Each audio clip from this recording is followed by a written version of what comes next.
Bonjour à tous, aujourd'hui premier mystère joyeux, l'Annonciation.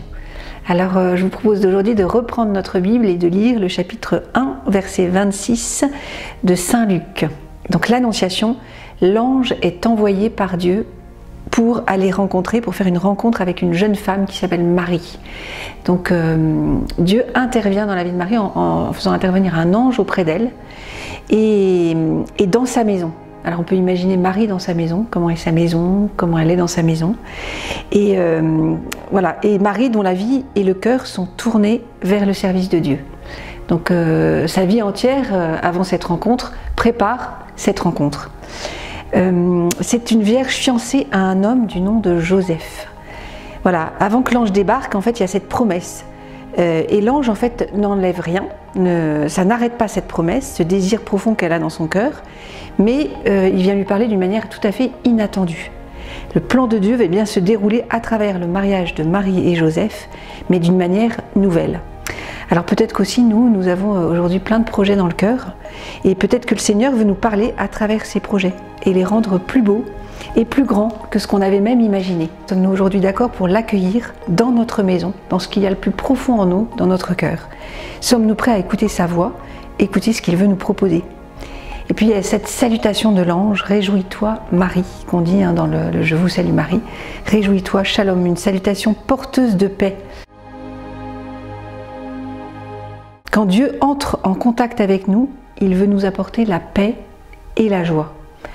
Voilà, Marie est pleine de grâce, c'est une créature pleinement humaine, comme nous, complètement humaine, faite de chair et de sang, et une âme faite à l'image de Dieu, et qui n'a jamais terni cette image par aucun péché. Mais c'est bien une humaine comme nous, elle n'est pas demi-dieu ou une sorte de déesse, c'est une humaine comme nous, elle a la même humanité que nous.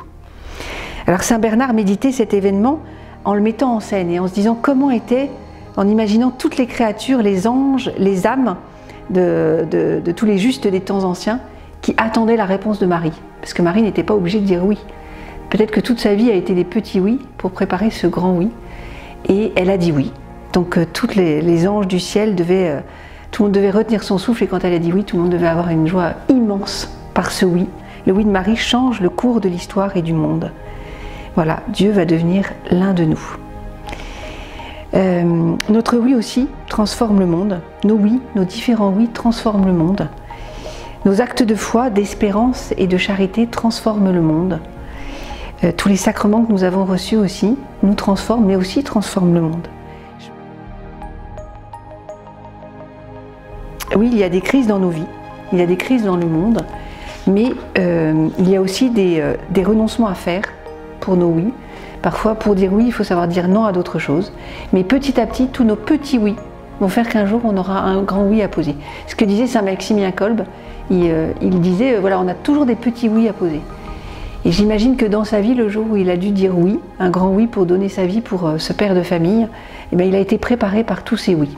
Voilà.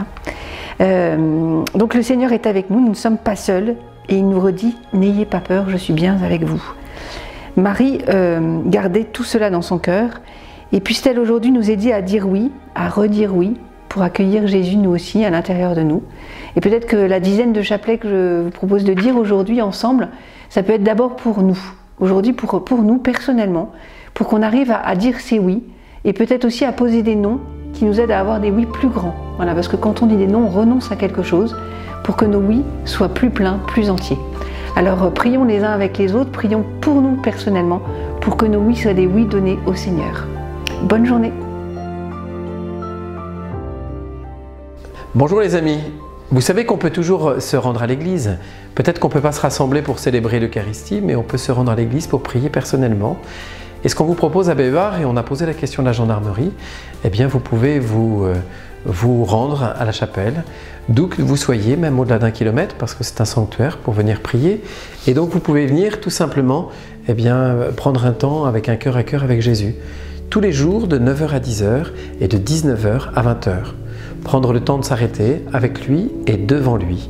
Et puis le dimanche de 14 h à 19 h, prendre simplement le temps d'être avec Jésus. Eh bien, le temps d'adoration, c'est vraiment prendre le temps de cette rencontre intime avec lui et moi, toi et lui. Nous t'adorons,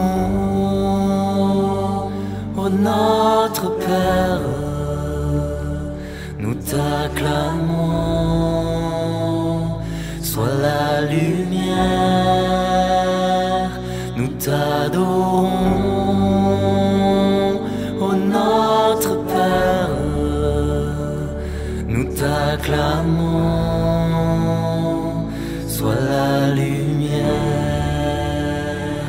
Nous t'adorons, ô notre Père, nous t'acclamons, sois la lumière. Nous t'adorons,